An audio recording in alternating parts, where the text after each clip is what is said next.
Got my glasses. Let me steal yours. Kidding.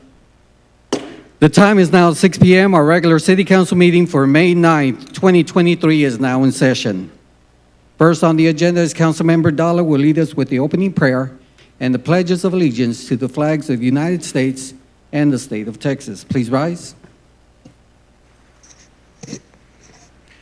Good evening, everybody. Please bow your heads.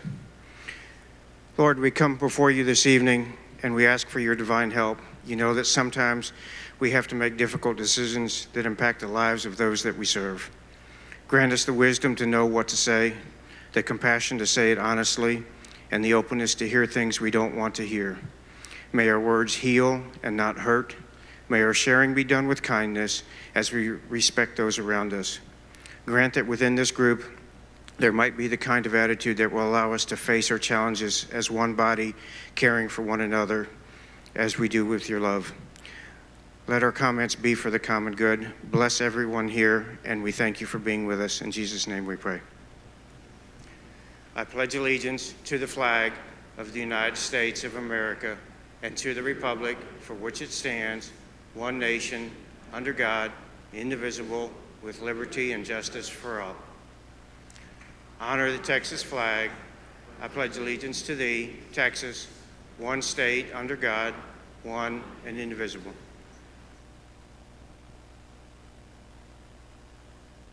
Thank you, Councilmember Dalla.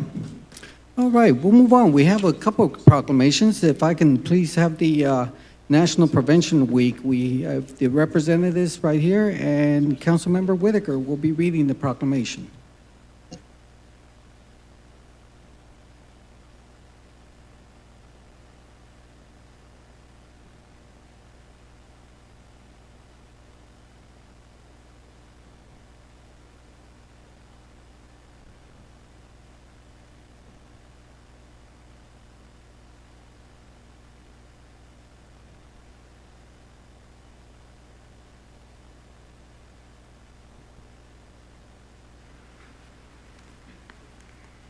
National Prevention Week, a celebration of possibility, May 7th through the 13th, 2023. Whereas National Prevention Week, a celebration of possibility, is a public education campaign to promote the work of communities and organizations dedicated to raising awareness about the importance of substance use prevention and positive mental health. And whereas we recognize the power of prevention and the small daily actions done by individuals combined with the actions of families and communities come together to make up the larger, bold movement of prevention. And whereas the Guadalupe County Community Coalition works daily with the community and all their partners to promote the awareness of substance use prevention and positive mental health, implementing prevention strategies and showcasing effectiveness of evidence-based prevention resources. And whereas substance use prevention and mental health promotion make a difference, we want to continue this conversation beyond National Prevention Week, and we encourage you to share your unique perspective on why prevention is important to you. And now, therefore, Ralph Gutierrez and the City Council of the City of Schertz, duly convened and acting in its capacity as the governing body of Schertz, hereby proclaims National Prevention Week, May 7th through the 13th, 2023, and urges residents to join the Guadalupe County Community Coalition in raising awareness about the importance of substance use prevention and positive mental health. Hi, I'm Katarina Eberhard. I'm the Guadalupe County Coalition Coordinator with the San Antonio Council on Alcohol and Drug Awareness. And I have some people here with me from the community and also from the San Antonio Council on Alcohol and Drug Awareness. I just wanted to thank you, the mayor, and the council for the support of prevention in this community. Substance misuse and mental health problems affect all communities, but with continued commitment and support, these and other issues can be prevented. The purpose of recognizing National Prevention Week is to highlight the work of communities and organizations across the country that are dedicated to raising awareness about the importance of substance use prevention and positive mental health. Prevention work happens every day. The acknowledgement of this week aims to celebrate the year-round initiative that prevention brings. This year, the tagline for National Prevention Week is a celebration of possibility, which encompasses the idea of communities coming together to celebrate the possibilities and brighter futures that exist thanks to the ongoing work of prevention happening across the country. At the San Antonio Council on Alcohol and Drug Awareness, we strive to provide prevention services to every county in the region. The community coalitions, such as the Guadalupe County Coalition, focus on environmental prevention strategies to have the greatest reach to our young people. The Guadalupe County Community Coalition encourages anyone with a heart for prevention to join the coalition and have a voice in the community. And thank you again for allowing us to highlight the prevention in our community.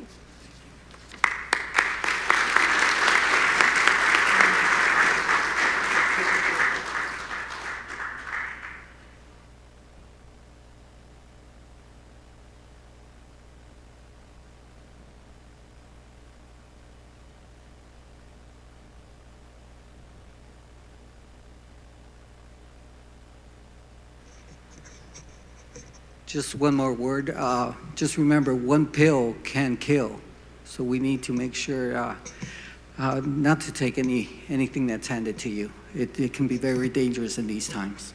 Next, we have the National Police Memorial Day, May 15th, and reading the proclamation will be Councilmember Hayward.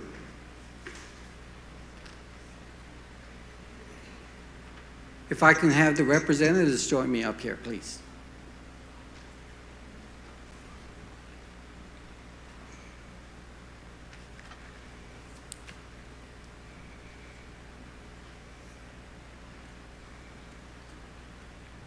City of Schertz Proclamation, National Police Memorial Day, May 15th, 2023, National Police Week, May 14th through May 20th, 2023. Whereas the members of the City of Schertz Police Department play an essential role in safeguarding the rights and freedoms of the citizens of Schertz and provide a vital public service. Whereas the City of Schertz Police Department consists of 68 sworn officers, 16 professional staff members, 4 records clerks, 15 telecommunicators, 15 crossing guards, and 9 animal control staff members. And whereas the City of Schertz Police Department responded to approximately 32,042 calls last year. Whereas the City of Schertz Police Department hosts 15 community events throughout the year, which include Breakfast with the Blue, Community Car Seat Check, Citizen Police Academy, Junior Police Academy, community safety presentations to Boy Scouts, Girl Scouts, daycares, and etc. Whereas it is important that all citizens know and understand the duties, responsibilities, hazards, and sacrifices of their law enforcement agency. That member of the law enforcement agency recognize their duty to serve people by safeguarding life and property, by protecting them against violence and disorder, and protecting the innocent against deception and the weak against oppression. Now therefore be it resolved, the Mayor Ralph Gutierrez and City Council call upon all citizens of the City of Schertz to observe May 15, 2023 as National Peace Officers Memorial Day, to honor those officers who, through their courageous deeds, have made the ultimate sacrifice in their service, their community, and have become disabled in the performance of duty, and let us recognize and pay respect to the survivors of all of our fallen heroes. We call upon all citizens of Schertz and upon all patriotic, civic, and educational organizations to observe the week of May 14th, 2023 to May 20th, 2023 as National Police Week, with appropriate ceremonies and observances in which all our citizens may join in commemorating law enforcement officers, past and present, who by their faithful and loyal devotion to their responsibilities have rendered a dedicated service to their community, and in doing so have established for themselves an inevitable and enduring reputation for preserving the rights and securities of all citizens.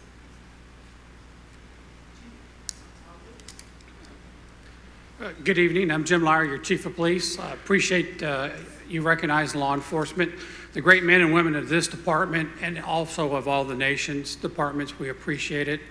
I do believe that law enforcement is, again, one of the most honorable and noble professions. Again, it's not how the officers have lived or how they have died, it's how they have lived. And again, I believe loyalty is something that is hard to come by, and I think Schertz is one of the greatest police departments in our nation. And for that, I again appreciate the opportunity. And again, up here, I have Assistant Chief Casas and Assistant Chief Roman Daniel with me. We appreciate this recognition, and thank you very much.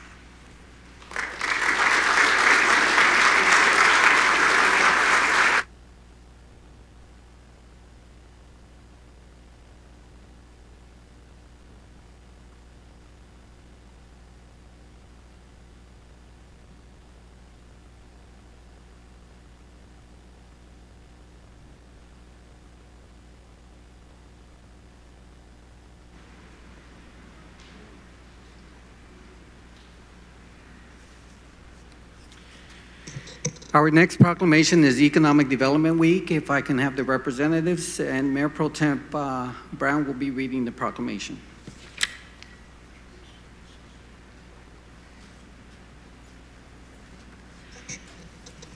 And today we are honored to introduce our new Economic Development Director, Scott Wayman. He joined us just yesterday. Thank you, for being part of our team. All right. Good evening. The City of Schertz Proclamation, Economic Development Week, May 8th through 12th, 2023. Whereas economic developers promote economic well-being and quality of life for their communities by creating and retaining jobs that facilitate growth, support workforce development, enhance wealth, and provide a stable tax base. And whereas the City of Schertz has a rich history of mayors, city councils, boards and commissions, city staff, chambers of commerce, public-private partners, and residents who work together to promote economic development. And whereas in 1998, with voter approval, the City of Schertz Economic Development Corporation was established to lead the city's efforts to grow our economy in accordance with the provisions of the Development Corporation Act of 1979. And whereas in this spirit of teamwork, the SEDC and the City of Schertz work in unity to grow our local economy through the attraction and retention of primary jobs, providing infrastructure to attract new businesses, and supporting career training. And whereas over the past 20 years, the City of Schertz and the SEDC have partnered to bring about multiple projects that have benefited Schertz residents by leveraging incentive tools such as the construction of infrastructure, tax abatements, reimbursements, grants, and loans.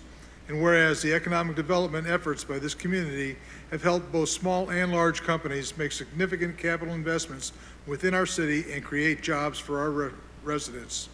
Now therefore, Ralph Gutierrez, Mayor, and the City of Schertz City Council hereby proclaim Economic Development Week, May 7th through 13th, 2023, and reaffirm the city's support and commitment to seeking out opportunities to further our economic development by investing in our local economy. Let us celebrate and remind individuals of the importance of this community celebration, which supports, expands, and improves career opportunities and improves our quality of life. Thank you. As Councilman said and as the Mayor said, this is my second day, so I appreciate everybody being patient with me as I learn the ropes in this city. The city's been in great hands with Holly and Ashley here. I think EDC, our role is to kind of make quality of life better for all the residents through finding quality developments that everybody can be proud of. And I think that's well the route that they've been taking, and I would have never guessed that a small town like Schertz, Texas, that I first visited in 1984, my aunt had a business off of 78, and this is why I am here in San Antonio. But this place is so busy, they've got a lot of stuff going on, so we look forward to great things coming on. But thank you very much. Take the photo.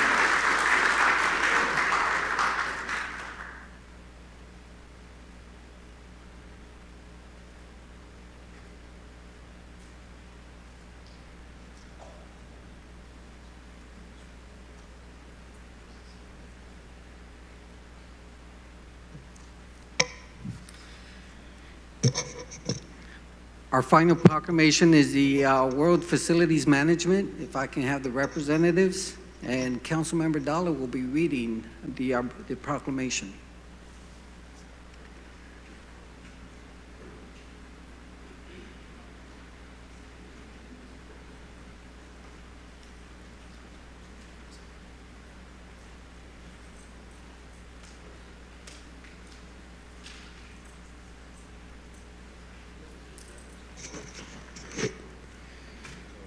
All right, World Facilities Management Day, May 9th, 2023. Whereas facility management is a profession dedicated to ensuring the functionality, comfort, safety, sustainability, and efficiency of the buildings in which we all live and work. Whereas facility managers ensure that buildings and all components work properly, whether the space is a factory, office, hospital, shopping mall, airport, museum, or a stadium. Whereas facility managers perform and oversee a variety of essential functions, including cleaning, security, maintenance, grounds management, emergency response, disaster mitigation, project management, real estate management, and sustainability planning. Whereas facility managers perform essential duties in response to crisis, such as the COVID-19 pandemic, ensuring that we return to the safest buildings possible. Whereas facility management is a crucial part of every organization because it ensures that the places we use are safe, comfortable, and healthy. Whereas organizations such as the International Facility Management Association serve the global FM community through career development, learning, networking opportunities, and leadership skills to empower facility managers to solve challenges today and in the future. Whereas World Facility Management Day recognizes the efforts of the facility management profession anywhere that facility management professionals influence the health, safety, productivity, and well-being of people who utilize the built environment. Whereas we are grateful for the positive impacts facility managers have on our infrastructure, the safety of our population, and our economy. Whereas it is fitting and proper to recognize the efforts of organizations and the individuals working therein to ensure a safer built environment, happy and healthy occupants, and a sustainable world. Therefore, be it resolved that I, Michael Dalla, on behalf of Ralph Gutierrez, the Mayor of the City of Schertz, proclaims World Facility Management Day, May 9th, 2023, and call upon all citizens of the City of Schertz to observe this day in honor of the men and women whose diligence and professionalism keep our city and citizens safe. Ladies and gentlemen, this is our facilities team.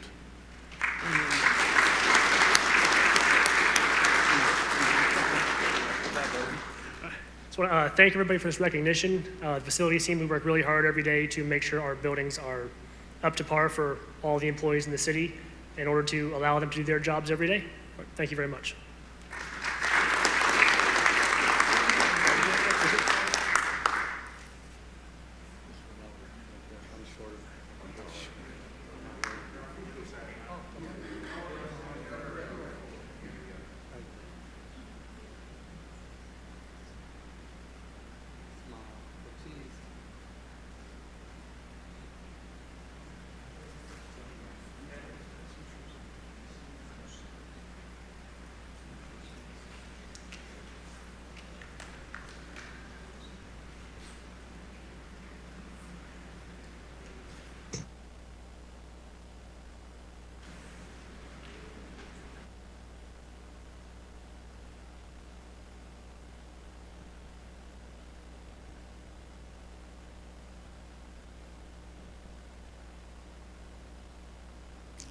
Next, we have a presentation concerning the upcoming 4th of July Jubilee. Ms. Cassie?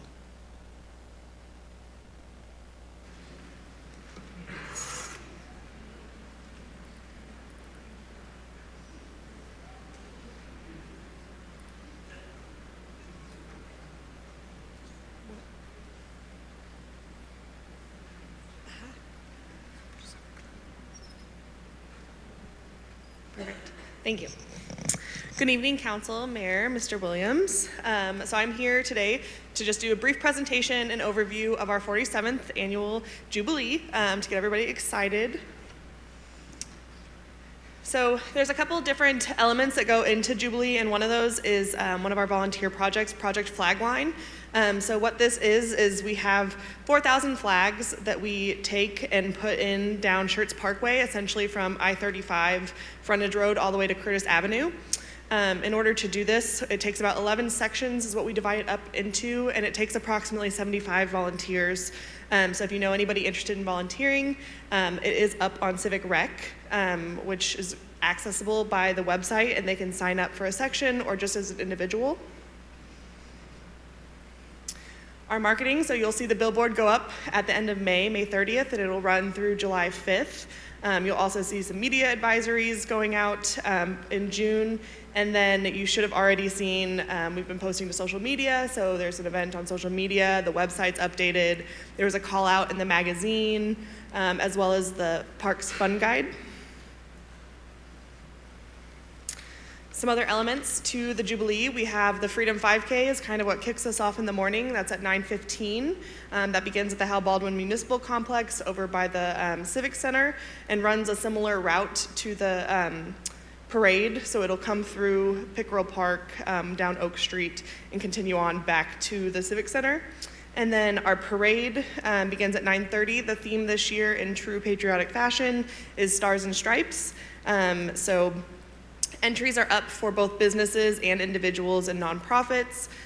We have already 9 entries so far, not including our sponsors and our individual staff and everything. And we just sent out an email to all past participants, so we should see that increase here soon. And then quickly, I skipped over our sponsors. I wanted to highlight, so HEB is of course sponsoring our 4th of July fireworks show again this year. And we have 2 other sponsors, Caterpillar and Slim Chickens are both sponsoring Jubilee this year as well. Here is just the parade route as kind of a reminder. So it'll be a similar route, starting from Clemens High School and going down Schertz Parkway onto Main Street and FM 1518, ending there in Pickerel Park, and then the participants will return to their staging area. And then the rest of the day in Pickerel Park, we'll have the carnival with Alamo attractions out there with rides, games, food, and fun. That's right there in Thulmeyer Park, and it will open around 11 a.m. And then the evening portion of Jubilee starts at 6 p.m. when Groove Night will kick off on the stage in Pickerel Park. Our other food trucks around the park will open, our family zone will open, and then Floatin' Fireworks also will start at 6 p.m., which, if you're not familiar with Floatin' Fireworks, we have a limited capacity of 300 tickets that we sell to Pickerel Park Pool so that you can watch the fireworks from the pool. And that registration is open online. And then our evening timeline at 7 o'clock is when we typically do our mayor and council welcome.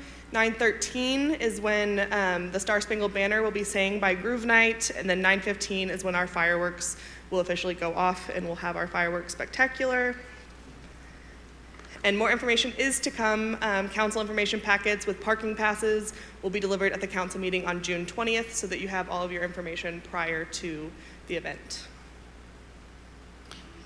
Comments and questions? Thank you. Okay, council, questions? I don't believe there's any questions. Thank you. Thanks. Thank you for providing the information. All right. We'll move on to city events and announcements. Announcements of upcoming city events. Mr. James. Thank you, Mayor. This Saturday, May 13th, we have another one of our Nature Discovery series. This one is Discover What's Swimming. That's at Crescent Bend Nature Park from 10 a.m. till noon. Don't forget, everybody, Sunday is Mother's Day, the next day, May 14th. Saturday, May 20th, back at Crescent Bend, but this time in the evening from 7 p.m. to 9 p.m., we have Dark Skies and Fireflies. Our next regular council meeting will be Tuesday, May 23rd here in council chambers. And as a reminder, we are closed May 29th, Monday, for Memorial Day. All right. Announcements and recognitions by our city manager, Mr. Williams. Thank you, Mayor.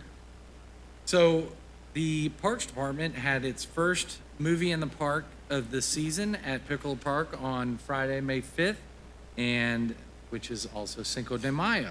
Approximately 35 people enjoyed watching the movie Selena. Also, the 2023 Schertz Parks and Recreation Fun Guide is now released, and it did go out with this month's Schertz magazine, so be looking for that. Also, we had 6 promotions I'd like to highlight. Jack Bluebird, he was here a minute ago, there he is in the back. Jack was promoted to, he has been serving as our interim IT director and is now, as of the beginning of April, our official IT director, so congratulations to Jack. Angel Carpenter was our EMS field training officer. and moved up to EMS lieutenant. Donisha Harden, I think I saw Donisha earlier, but I think she's gone. Donisha was promoted from utility billing manager to internal services director. And Brian Sledge was EMS lieutenant, and he moved up to battalion chief, which also allowed for Tyler Wilson to be promoted from paramedic to EMS field training officer. And lastly, Alexandre Wheeler transferred, which became a full-time library assistant from part-time library. So congratulations to all those.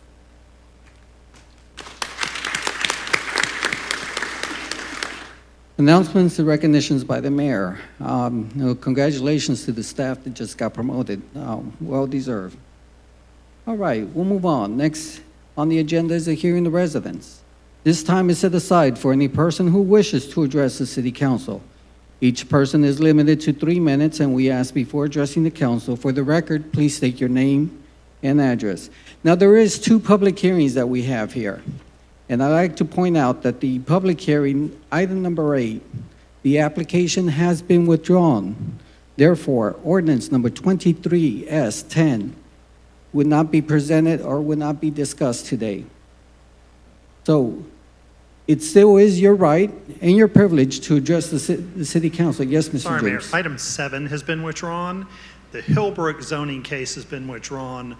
The 1 acre off 3009 is still active. Oh, so I got the numbers wrong. It's number 7. Number 7 has been withdrawn. Excuse me, that's my mistake.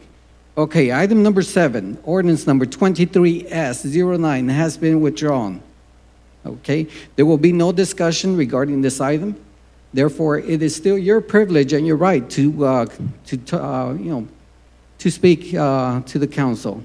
So if you wish to speak to the council regarding the application that has been withdrawn, we'll go ahead and indicate the first, the individuals that signed up for the public hearing, for the hearing of residents, followed by the new people that want to speak concerning that item, okay?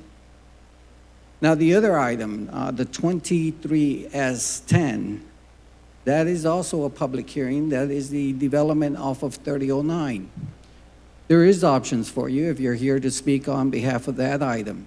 You can speak during the hearing of residents, or you can hold off and speak during the public hearing, or if you wish, you can speak at both. That option is, that's your option.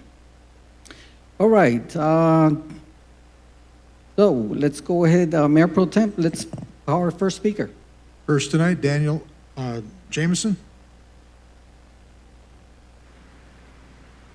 Good evening, Mayor, Council. And the purpose that I'm here is to cordially invite all of the City Council and staff, as Brian has already mentioned, on May 29th, the offices of the city will be closed. That means that y'all should be attending the Veterans Memorial Day service down here at the Veterans Memorial Day. The VFW, the Veterans of Foreign Wars, is hosting it this year. And we want to strongly encourage everybody to come out and support the veterans as well as the first responders in our city, because if without us, we wouldn't have a city. And thank you. Next, Ed Paquette.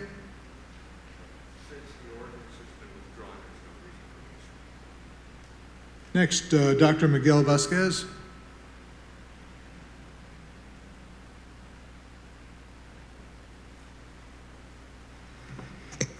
Good evening. My name is Dr. Miguel Vasquez, and I'm the chairman of the Schertz Historic Preservation Committee. So what I wanted to do, thank you, Mayor Gutierrez and City Manager Williams and council persons. What I wanted to do is give you an update on last weekend's event. So as you know, this month is National Historic Preservation Month, and the Schertz Cibolo Cemetery Association collaborated with the Preservation Committee in organizing a cemetery tour. So we had approximately 110 guests which participated in the different events. We had a self-guided tour. They visited the information booths. We had 5 of those, including the Preservation Committee. They searched for arrowheads, and they listened to music from the Clemens High School Buffalo Brass Band, which were very good. They also familiarized themselves with the history of the cemetery, which is the resting place for the first farm workers that came to this area and worked the fields of cotton and corn back in the early 1900s. So the Preservation Committee would like to thank you for your support. Jessica Marks, Joshua Berry, Steve Berry. I believe they were there to talk about the rezonings. Is that it? That is all, sir. Is there anyone here that want to speak during the hearing of residents in reference to item number 7? Anyone? Yes, please come on up.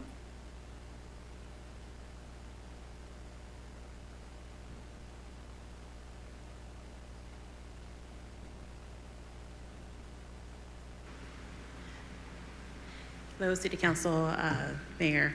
So I really brief. May I have your name and address, please? Sylvia Salas Brown, 9778 Mulhouse. I don't live within the 200 perimeter of that area, but I am in the neighborhood. And so one of the things that we did talk about when it was the Planning and Zoning Committee was that the infrastructure is already not there on 1518 to support a multi-family development. So that's one of the keys that for all of us as neighbors, we felt it was just not viable at this time. So that's all. Thank you. Thank you. Anyone else like to speak on behalf of item number 7, ordinance 23S09? All right. We'll move on. All right. We are going to move on, and we're going to have item number 5 that will be first. The application for a landmark property designation. Consideration or action approving a landmark property designation for 1001 Elbel, Clemens High School. Mr. James. Thank you, Mayor and Council. So one of the things you may recall, some who've been on a while, because we haven't done these for a while, is the city has a process to recognize areas of historic significance in the community, either landmark property designation or the historic neighborhood designations. The way the process works is typically the property comes to the attention of the Historic Preservation Committee, an application comes in, research is done on that property. The Historic Preservation Committee then votes on it, and then it comes to City Council to vote on it. And if approved, then a proclamation is read recognizing the historic significance of the property. And in this case, as some of you may know, the Clemens History Club often attends the Schertz Historic Preservation Committee meetings. And during one of those meetings, as they talked about Clemens and how long it had been around, the idea came up, it'd be a great project if the students wanted to tackle, is researching Clemens as part of this effort. The students did that. They put together a nice report on some of the history and things where Clemens stands in the community. That's in your packet. Ultimately, the committee voted in favor of it. And so really the way this works again is if the council thinks it's worthy, you would take a vote to approve this, and then the mayor at this point would get up and read the proclamation with all the folks who have worked on this and are here from the school district. Thank you, Mr. James. Council, any comments or questions? Make a motion to approve item number 5, application for landmark property designation. Second. Have a motion made by Mayor Pro Tem Brown, second by Councilmember Hayward. Councilmember Whitaker, you have comments? Yes, I just wanted, so I was present when the Clemens group came to the Historical Preservation Committee and presented their report. It was extremely well done, very well-spoken group of young people, and I just wanted to say congratulations on your efforts. I think you are all going to, you have great things ahead of you, and I'm very thankful that you've taken the time to recognize your school and share that with the community here in Schertz. I think that was very well done. Council, any other comments? Motion's been made and second. Council, please cast your vote. All council has voted. Please publish the vote. We have 7 ayes, no objections. Motion passes. Wasn't published on this. Oh, Yeah. hasn't been. There we go. Not in our school. Yeah. Okay. The vote has been published there. All right. It also has been recorded and confirmed. So we'll move on to the proclamation.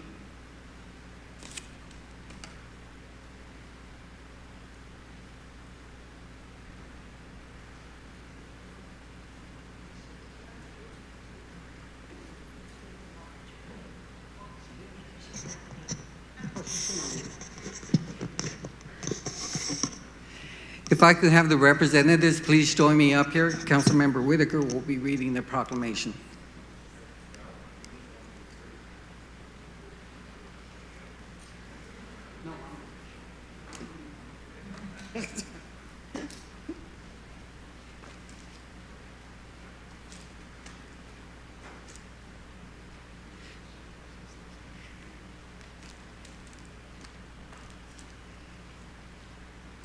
City of Schertz Proclamation, Landmark Property Designation, 1001 Elbell Road, May 9th, 2023. Whereas the City of Schertz and the Schertz Historical Preservation Committee feels it important to recognize places that represent unique features of the city landscape, either by their nostalgic, aesthetic, architectural, historic, or symbolic character.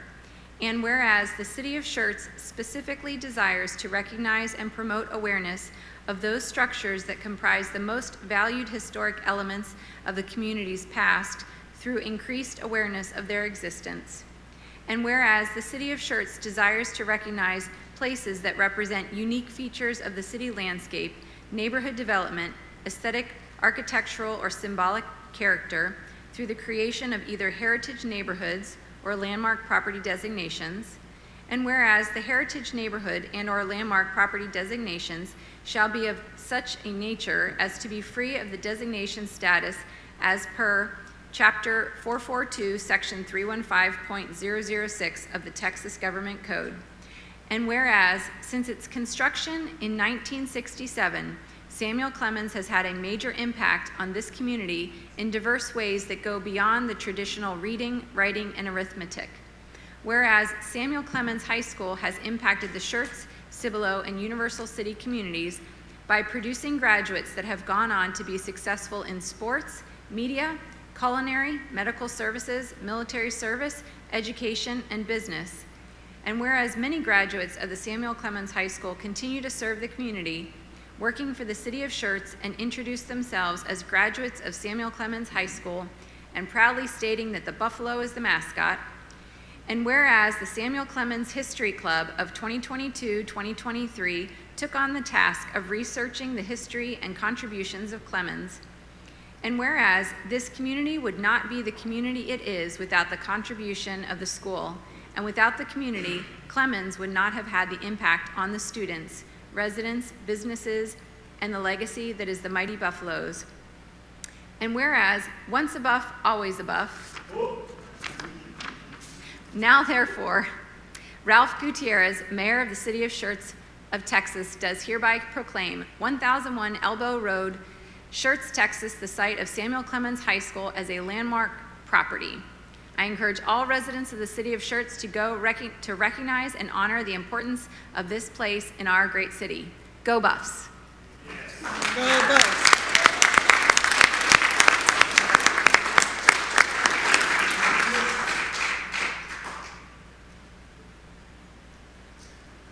Hi, my name is Mark Thornton. I am the sponsor of the Samuel Clemens History Club. We just wanted to say thank you very much to the mayor and to the city council, as well as the support from our board members and our superintendent and our principal as well. We certainly appreciate it, and this legacy will never be forgotten, and long-standing, and I believe well-deserved as well. Thank you very much.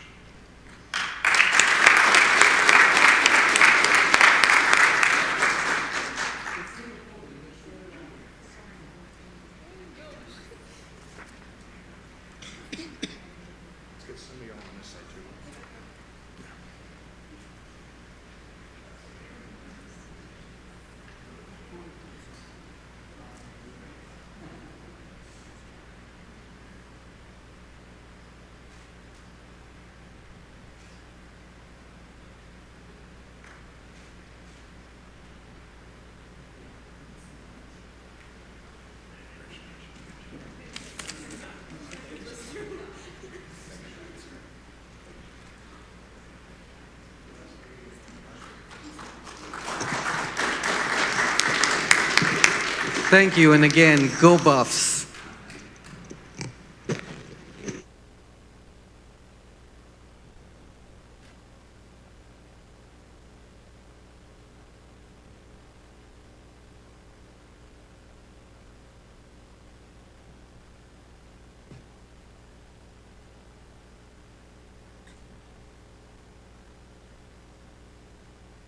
All right, we're going to backtrack to consent agenda items. Consent agenda items are considered self-explanatory, and information packets were provided to council and available for public viewing. These items require no separate discussion unless requested by council. Item number 1, the minutes. Item number 2, resolution number 23R40, and item number 3, resolution number 23R39. Council, do any of these need to be removed for separate action? Do I have a motion to approve consent agenda items? So moved. Second. Motion's been made by Councilmember Dalla and second by Councilmember Hayward. Any other comments? Now let's go ahead and cast your vote. You can publish the vote now.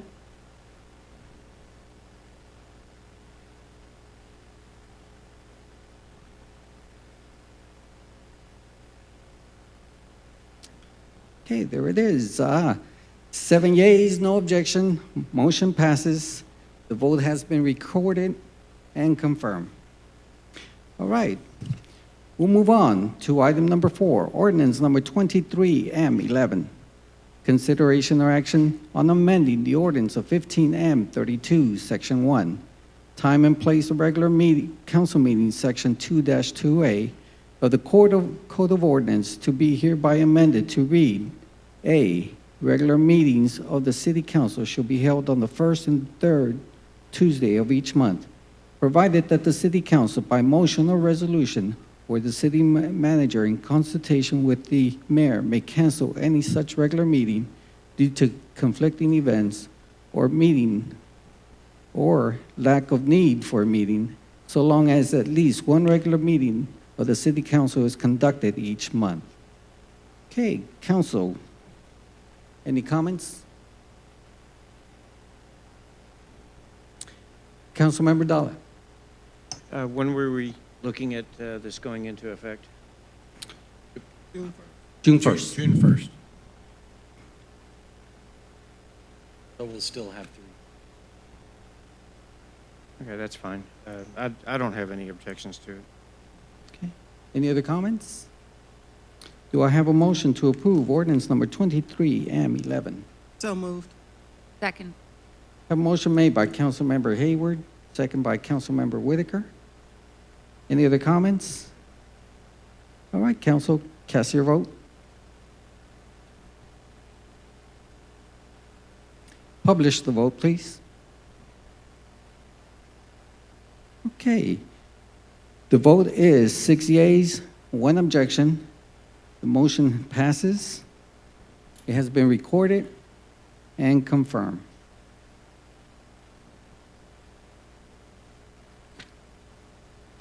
All right, we'll move on to item number 6, discussion and consideration and/or action on a charter review. Item number 6. Council, this item was placed by myself after discussion with our city manager. We have not had a charter review since 2014. That is almost 9 years since we last reviewed the charter. And there's a couple of issues that we need to clarify in our charter, and that's why I brought it up for discussion. One item was the concerning the audio, video conferencing. There's no clarity in our charter on how to conduct the video conferencing and how many video conferences are we going to allow for someone to, to be placed on there. Because according to Texas state law, they can video conference other meetings and they still count unless we address it. So that means anyone that's elected can video conference all year long. And I think by putting something in the charter, as a group, we can say you're limited to so many, and that's one of the items that we need to address. The other item I wanted to address is the runoffs, the elections on the runoffs. It is in our charter that it requires a 50% for you to be elected. But we never thought of the obstacles and the challenges that we had during the runoffs that we recently had. We had to, first of all, they were being held during the holidays, during the Christmas vacations, and also New Year's. Not only that, we had to coordinate with 3 different counties. And one of the counties was leaving on holiday on December 15th or 16th. And we're not going to be available until January the 6th. So we, our city staff, our city secretary had to prepare for that. The cost of having a runoff was $13,000. In addition, the numbers that the individuals came out to vote on in November, there was over close to 13,000 residents that came to vote. But during the runoffs, we only had 2,551. So we have to ask ourselves, is this a true indication of the will of the people of the city of Schertz? And that is the second item that I wanted to discuss. And also, if there's any items that you as a council wanted to discuss about the charter or the charter review. Now, there's a couple of options available for us, and I'll let our city manager provide some of those options, and then we'll go into discussion. Thank you, Mayor. I'm actually going to hand the ball to Dan Santee to cover it in a little more detail. So in section 1203 of the charter, it gives you 3 options basically. There's 3 ways that a charter can be amended. It's either this council appointing a charter commission, and they would have typically up to 180 days to get their recommendations back to the city council. Clearly, you don't have 180 days before you would need to call a special election if you were going to have it in November. It also allows for the council on its own to pass an ordinance putting forth amendments to the charter at the election, and we have roughly three months for you to do that if the council chooses to do that. The other way your charter can be amended is if the citizens, by a petition of the citizens, if they come forward with that.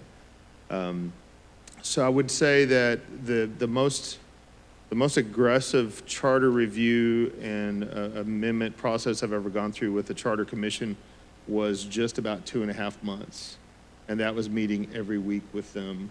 And so if you go the Charter Commission route, it's an ambitious task with the time you have available, but it is doable. Or, as I said, the council can take it on themselves.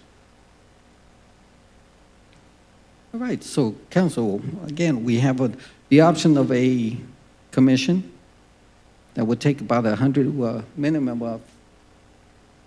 We're squeezing it because it's normally 180 days, and we have to get this completed before mid-August or the amendments. Now, I was looking at some of the election results. The total number of elections, the total number of voters during the election was total number of registered voters, was 28,589. The total number of people that came out to vote for the midterm elections was 12,693 for a combined total of 44.4% of our residents.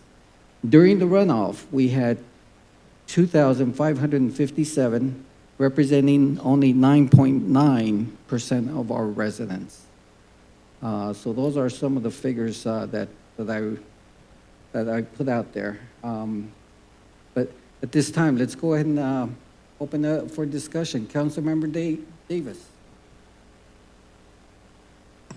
Thank you, Mr. Mayor.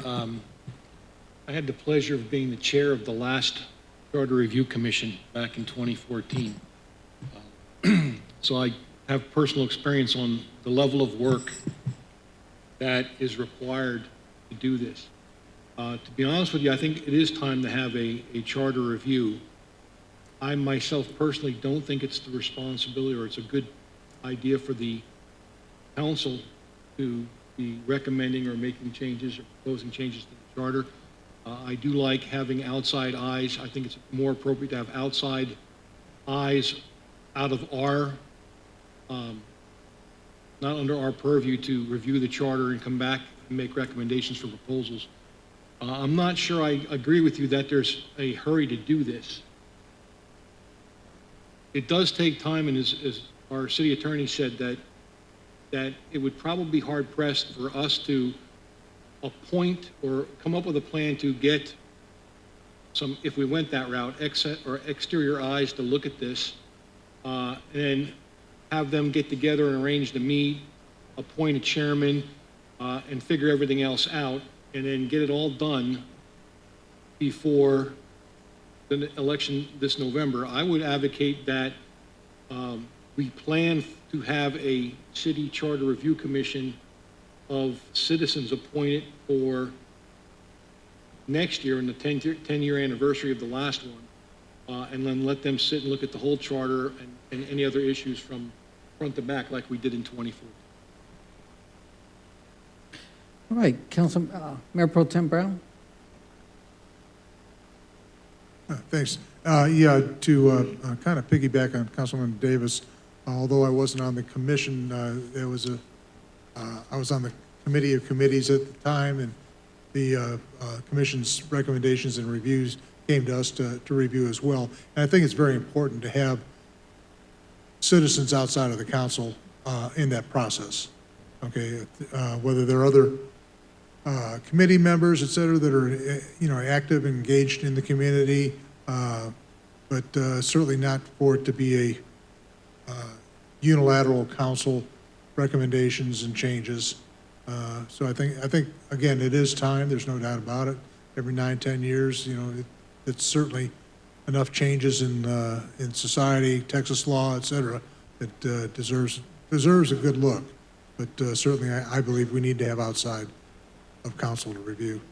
All right, Councilmember Hayward.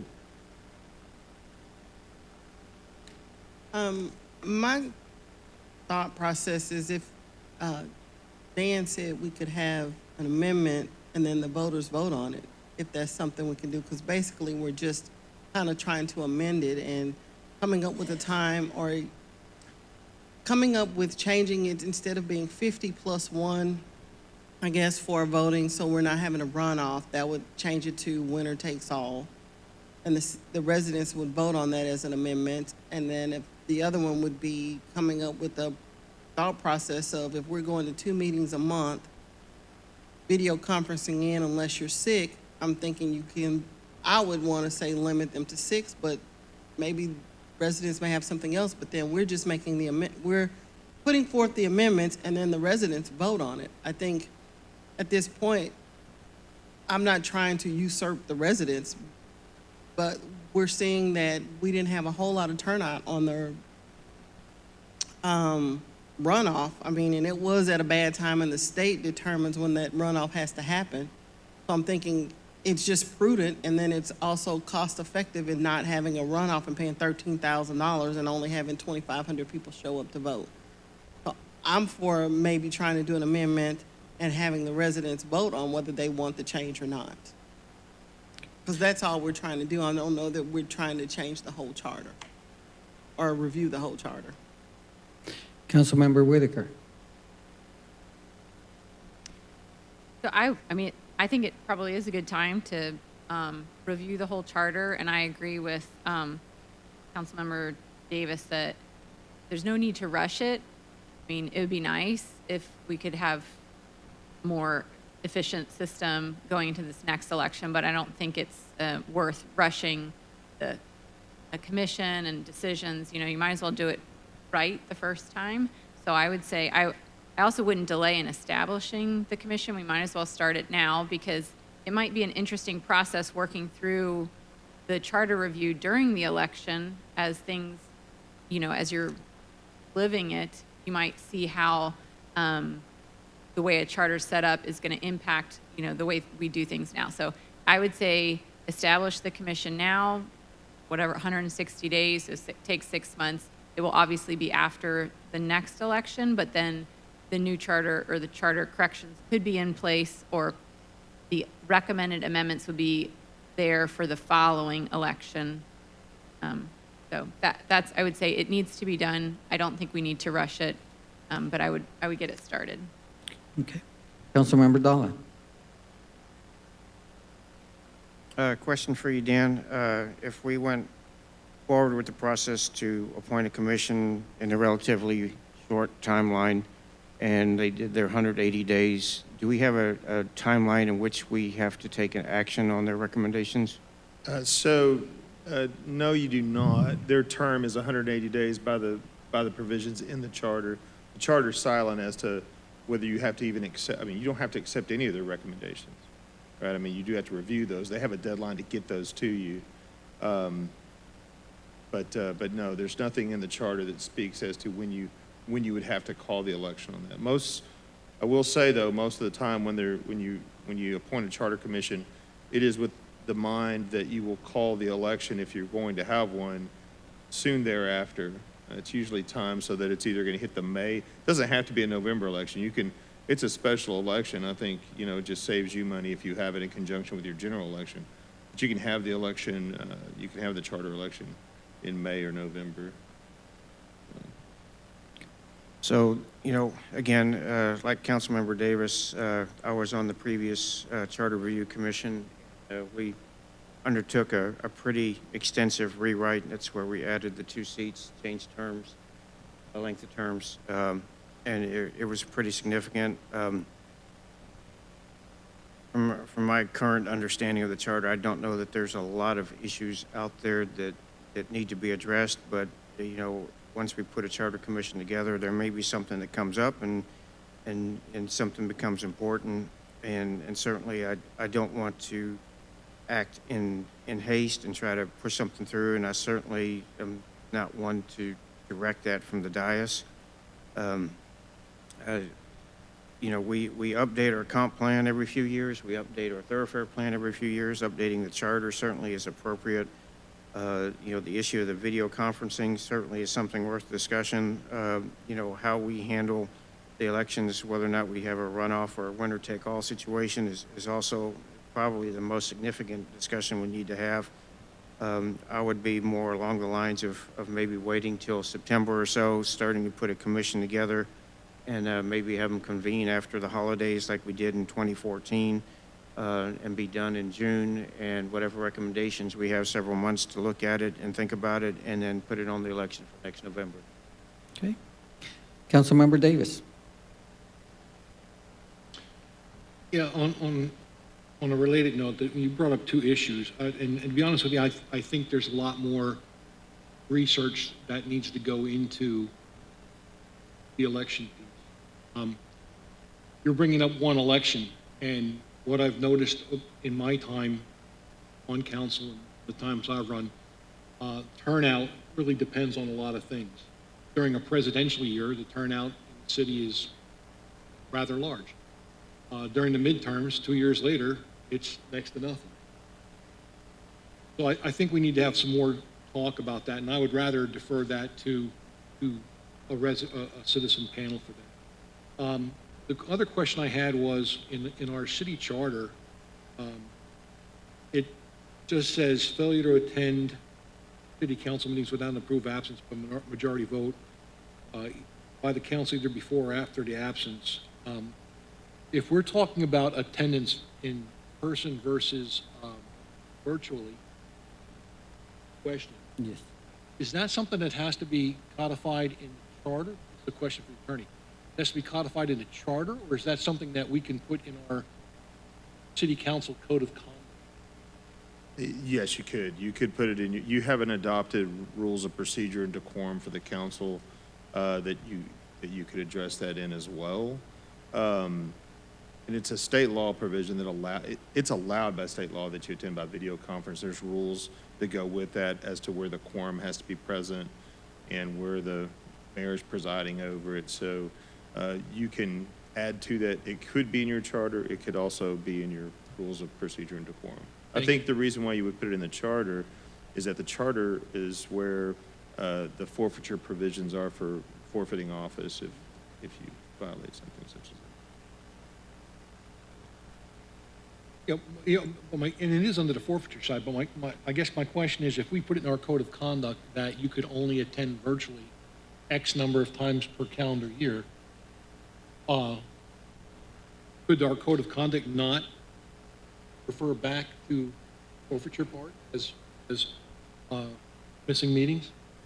So your code of conduct has its own enforcement mechanisms within it itself. Okay. Right, and so it's not a violation of the charter, which the charter has its own separate provisions for violations of the charter. And I think that's going to be the distinction between those two.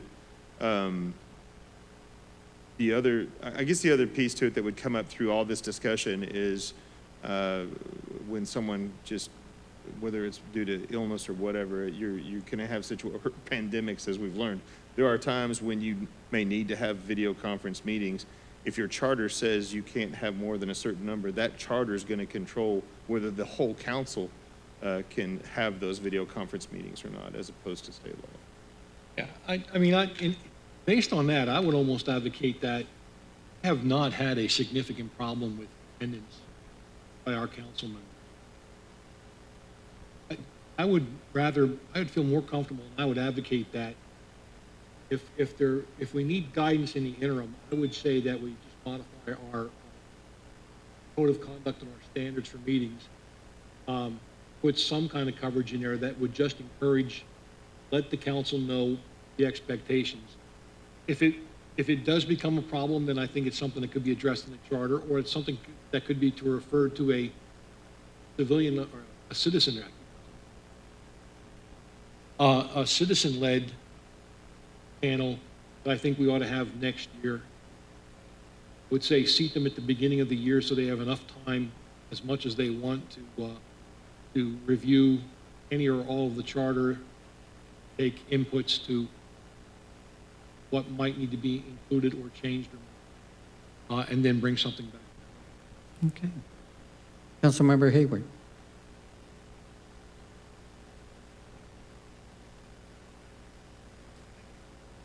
So I guess the question to Dan is, as Councilmember Davis said, if you put it in our rules and procedures, are you saying that the rules and procedures just didn't have enough teeth, and that the code of conduct has more teeth, but if we put it in the code of conduct with a certain amount of days, it can't be an individual type council meeting, it would end up being the whole council would be held to that? No, what I'm saying is that the distinction between what state law authorizes and what your charter states. And so right now the state law authorizes city council members and boards and commissions to attend by video conference as long as you can meet the criteria stated in state law. If you put something in a charter for a home rule municipality, that's going to control over whatever that state law provision is, right? And so even if the state law has a provision that would allow in certain circumstances for example, during the pandemic, the governor suspended the provision that limited how many could attend the video conference. Even in that circumstance, your charter, if it's more strict than that, is going to control over whatever the state law authorizes. And so that was my only thing. And that's something you can sort out as you go forward through, deciding how you want to approach this. But that's an issue that should definitely be part of that conversation, is how you word that. To Councilman Davis's point, he was asking the difference between enforceability between your code of conduct and your rules of procedure, which I apologize, I don't have those pulled up, versus a charter violation. If I remember correctly, they have their own provisions in each one. The thing about, So what, the other nuance to this is state law says that you are not absent. So if you attend by video conference, you're counted as present, your votes count. So what we would be doing is saying that you would in effect still be absent if you do it more than a certain number of times, I guess in essence, that you're not allowed to do that more than a certain number of times. So, I mean, I think that's the other piece of that, because state law says counts you as present. So basically with the state law, as long as there is a quorum in the That's right. room, someone could meet virtually their whole term. That's, yeah, in theory. According, that's correct. in theory, Mhm. okay. Yeah, somebody could do that. And just for clarity, if it's in our rules and procedures, we will have to probably have a closed session to discuss it and then vote to see whether or not that individual is removed from the dais. Am I correct? Where There's the a whole, charter, yeah, there's a whole process. there's a whole within that. process, and the charter is different. Like you said, it probably has more teeth to. Well, to it. it's just, well, the charter has a different process, Yeah. yes. So, okay, seeing that, hearing from council, I think we'll probably have a resolution that we set up a commission, not for this coming election, but for the next probably election. I really don't want to hold another special election in May just for charter review. But that, it does require a minimum of 5 members and a max of 11. And what I would like to propose, we'll probably have to do this by resolution to go ahead and set the commission. And when we do the resolution, I would like for each council member to select someone that they'd like to be in the charter review committee. At least we'll have one representing each one of you, and we can have an additional 4 individuals there. So that's something to think about. So,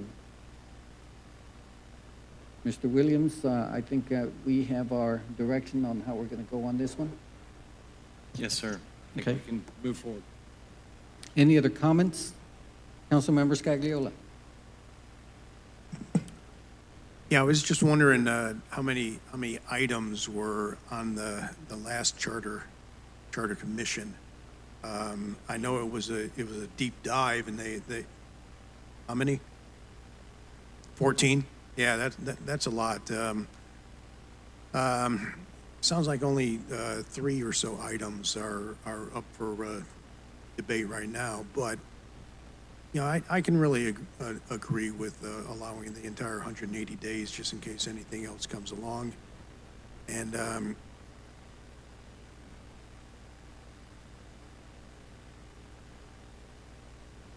I do firmly believe, though, that we need to get some of our trusted residents involved. It is, after all, a matter of buy-in from the community. And I think actually having residents involved in the process adds credibility to the process. That's all I really had. Okay. Councilmember Hayward. Okay. No, there certainly is more than that that we need to address. I think our charter does have 2 item Cs on page 8, one referring to 5 council members, and item C referring to 7 council members. So it does need to be cleaned up a little bit. So, all right, I think we have direction. Mayor, if I could, I apologize. Yes. I wanted to just comment on one other thing as you go forward on this. So because you have terms that exceed 2 years, just bear in mind that we can't switch to plurality voting, which is, I think, kind of what you were talking about. If you're going to eliminate runoffs, that's a plurality would win that election, and the Texas Constitution prohibits that for terms over 2 years. So if you go in that direction, the other thing you'd have to do with that amendment would be shorten your terms to 2 years to allow plurality. Okay. No, I don't think we wanted to do that. So, but we still need a charter review. Councilmember Dalla. I guess just one final comment. If we're going to look at doing this starting next year, I think we have plenty of time to maybe advertise in a couple editions of the Schertz magazine for people that might want to apply for serving on that. Definitely. Right. Any other comments? All right. Thank you. All right, so there is no motion required here. Later on, we'll come out with a resolution that we form a committee for charter review. All right, so we'll move on to item number 8. Ordinance number 23S10. Conduct a public hearing and consideration or action on the request to rezone 1 acre of land from single-family residential district R-1 to neighborhood services NS located 600 feet south of the intersection of FM 3009 and Live Oak Road, also known as Guadalupe County Property Identification Number 67544, City of Schertz, Guadalupe County, Texas. Sam, floor is yours.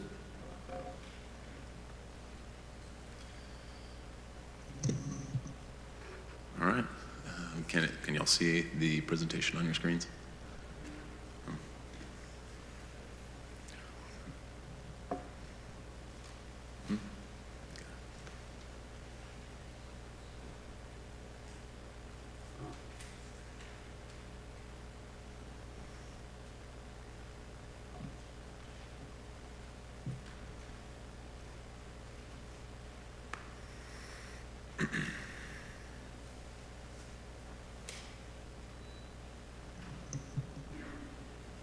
Good? Yes. Okay. Evening, council members, mayor. Ordinance 23S10, 1 acre zone change request from single family residential district R1 to neighborhood services district NS, Samuel Haas, senior planner. All right, to get our bearings here, the subject property is outlined here in green. Just to the east is FM 3009, and to the north is Live Oak Road. And just to the west is going to be the Greenfield Village subdivision. So state law requires that we notice all properties within 200 feet of a zone change request to be notified of a public hearing. That is indicated here by the red line. On March 30th, 25 public hearing notices were sent and a notice sign was placed on the property. A public hearing notice was published in the San Antonio Express on April 19th, 2023. And responses received as of April 26, 2023, 3 opposed. Here is the zoning exhibit. And so the proposed rezone is a 1 acre rezone request. The current zoning is single family residential district R1. The proposed zoning is neighborhood services district NS. And the neighborhood services district does allow for light commercial uses, and per the applicant letter of intent, the proposed development will be a medical office with a pharmaceutical drive-through. So when staff is analyzing this, we want to look at the comp plan conformance and also the adjacent uses. And so the current land use designation, according to the comprehensive land use plan, is single family residential, which is here in yellow in the image. The single-family residential designation does allow for limited commercial development to support daily residential activities. The proposed zone change request to neighborhood services district would conform to the land use designation as the light intensity commercial activities permitted within the district align with the comprehensive plan. The FM 3009 corridor has a variety of land uses and zoning designation. Directly adjacent to the north is the Fresenius Medical Care, which is another medical office building. This development would supplement the existing medical office uses in the area. Staff recommends approval of the request to rezone 1 acre of land from single-family residential district R1 to neighborhood services district NS based on the compatibility with the comprehensive land use plan and the compatibility with existing land uses in the area. The Schertz Planning and Zoning Commission met on April 12th, 2023 and voted to recommend that the City Council approve the proposed zone change as presented with a 5-0 vote. Any comments or questions? All right, thank you. All right, this item is on the agenda as an open public hearing. Is there anyone in attendance who would like to address the council in reference to this subject? The mic's open for anyone that wants to address the council. Going once, going twice. Public hearing is closed. All right. Council, floor is open for discussion.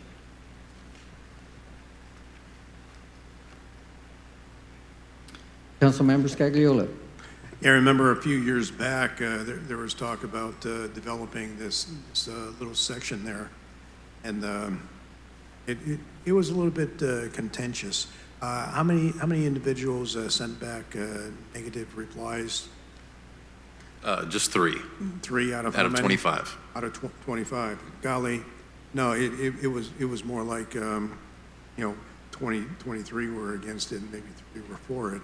I think what we ended up approving that the medical building there. I haven't heard a single complaint from anybody about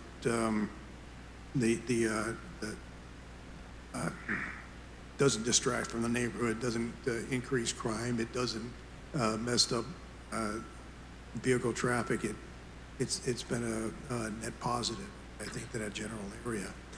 And if this is a continuation of that in some way, I think that's positive. So that's all I really have. I know it's unexpected from me, but. Councilmember Dollar.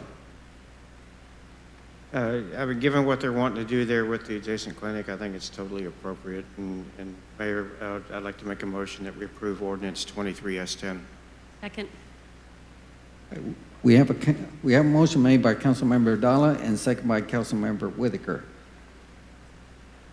Watson. Oh, and before we do take the vote, I like to say that having residential on 3009 is just like, I cannot imagine anybody wanting to build a residential house right off 3009 at this point. And so I think it is a good idea to rezone it. All right, motion's been made by Councilmember Dalla, second by Councilmember Watson. Council, cast your vote. Can you please publish the vote?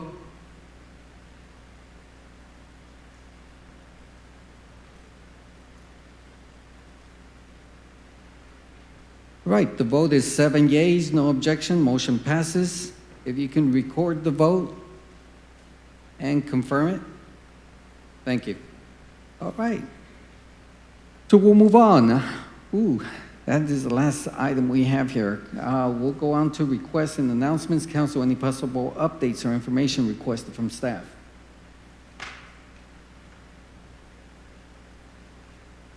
Hey, Council, any items you'd like to place on the future agenda? Yeah, Mayor, last week I asked about the awkward nature of this digital voting. I still like to have a discussion. Okay.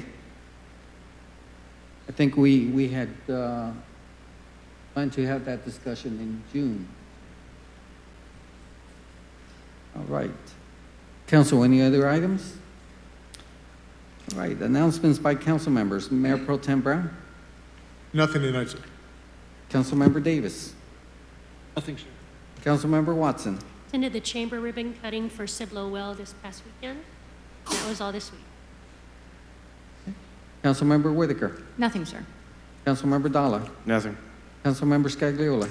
Yeah, I also went out there to Cibolo Well. They have an axe throwing contest or competition. I passed on that. Anyway, it was a really good event out there. Councilmember Hayward?